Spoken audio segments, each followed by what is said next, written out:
નમસ્તે મિત્રો, આપનું સ્વાગત છે યુટ્યુબ ચેનલ ગ્લીમ ઓફ ગોડમાં। આજે આપણે ગીતાજીનો 12મો અધ્યાય ભક્તિ યોગમાં આગળ વધીશું।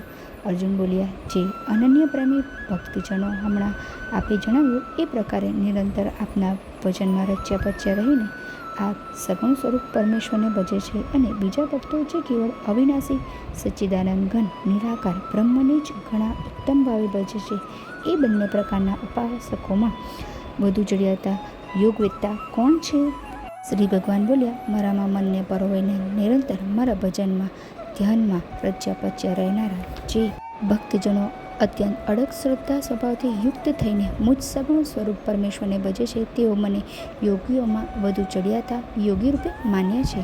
પરંતુ જે ભક્તો ઇન્દ્રિયોના સમુદાયને સારી પીઠે વશમાં કરીને મન બુદ્ધિથી પર સર્વવ્યાપક કોઈ પણ રીતે નિર્દેશ ન થઈ શકે એવા સદા એકરસ રહેનાર નિત્ય અચળ નિરાકાર અવિનાશી સચ્ચિદાનંદ ઘન બ્રહ્મને નિરંતર એકાત્મ ભાવે ધ્યાન કરતા ભજે છે, એ સગળા ભૂતોના હિતમાં રત રહેનારા અને સૌમાં સમાન ભાવ રાખનારા એ યોગ્યો મને જ પામે છે। પણ સચ્ચિદાનંદ ઘન નિરાકાર બ્રહ્મમાં મન પરોનાર એ માણસોના સાધનમાં પરિશ્રમ વધુ છે, કારણ કે દેહાભિમાનીઓ વડે અવ્યક્ત વિષયક ગતિ ઘણું દુઃખ વેઠીને પ્રાપ્ત કરવામાં આવે છે, અર્થાત દેહાભિમાન રહેવાને લીધે નિર્ગુણ બ્રહ્મની પ્રાપ્તિ દુષ્કર છે।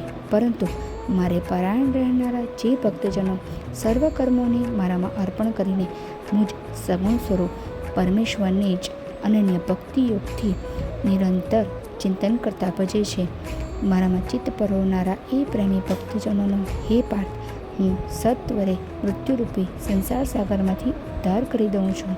મારામાં મનને પરોવ અને મારામાં જ બુદ્ધિને જોડ, એ પછી તું મારામાં જ નિવાસ કરીશ, એમાં લેશ માત્ર સંશય નથી। જો તું મને મારામાં અચળ ભાવે સ્થાપવા સમર્થ ન હોય તો હે ધનંજય, અભ્યાસરૂપ એટલે કે ભગવાનના નામ અને ગુણોનું શ્રવણ કીર્તન મનન તેમજ શ્વાસ દ્વારા જપ અને ભગવત પ્રાપ્તિ વિષયક શાસ્ત્રોનું પઠન પાઠન આદિ પ્રયત્નો ભગવત પ્રાપ્તિ માટે વારંવાર કરવાનું નામ અભ્યાસ છે, દ્વારા મને પામવાની ઈચ્છા કર। જો તું ઉપર જણાવેલા અભ્યાસમાં પણ અસમર્થ છે તો કેવળ મારે અર્થે કામ કરવાની જ પરાયણ થા। મારે અર્થે કર્મોને કરતો રહીને પણ તું મારી પ્રાપ્તિરૂપી સિદ્ધિને જ પામીશ। જો મારી પ્રાપ્તિરૂપી યોગનો આશરો લઈને ઉપર જણાવેલા સાધન કરવામાં પણ તું અસમર્થ છે તો મન બુદ્ધિ આદિ ઉપર જય મેળવનારો થઈને સર્વ કર્મોના ફળનો ત્યાગ કર। મર્મને જાણ્યા વિના કરેલા અભ્યાસ કરતાં જ્ઞાન ચડિયાતું છે, જ્ઞાન કરતાં મુજ પરમેશ્વરના સ્વરૂપનું ધ્યાન ચડિયાતું છે, પણ ધ્યાન કરતાં પણ સર્વ કર્મોના ફળનો ત્યાગ ચડિયાતો છે, કેમ કે ત્યાગથી તરત જ પરમ શાંતિ મળે છે।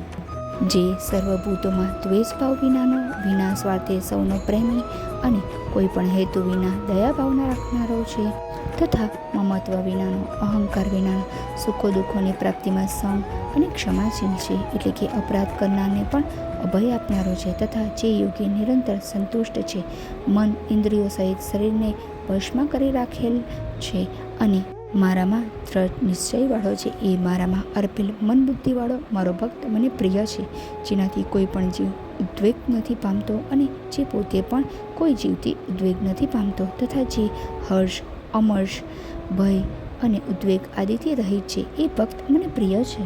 જે ખેવના વિનાનો બાહ્ય તેમજ આંતરિક રીતે શુદ્ધ નિપુણ પક્ષપાત વિનાનો અને દુઃખોમાંથી છૂટેલો એ સર્વ આરંભોનો ત્યાગી મારો ભક્ત મને પ્રિય છે। જે ન તો કદી હર્ષ પામે છે, ન દ્વેષ કરે છે, ન શોક કરે છે, ન કસાયની કામના કરે છે, તથા જે શુભ અને અશુભ સગળા કર્મોનો ત્યાગી છે, એ ભક્તિયુક્ત માણસ મને પ્રિય છે। જે શત્રુ કે મિત્રમાં અને માન કે અપમાનમાં સમ છે, તથા ઠંડી ગરમી અને સુખ દુઃખ આદિ દ્વંદ્વોમાં સમ છે અને આસક્તિ વિનાનો છે।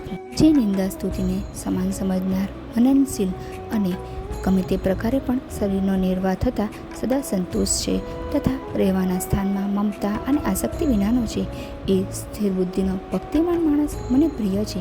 પરંતુ જે શ્રદ્ધાળુ માણસો મારે પરાયણ થઈને ઉપર કહેલા ધર્મમય અમૃત નિષ્કામ પ્રેમ ભાવે સેવે છે, એ ભક્તો મને સૌથી પ્રિય છે। ભક્તિયોગ નામનો 12મો અધ્યાય સમાપ્ત।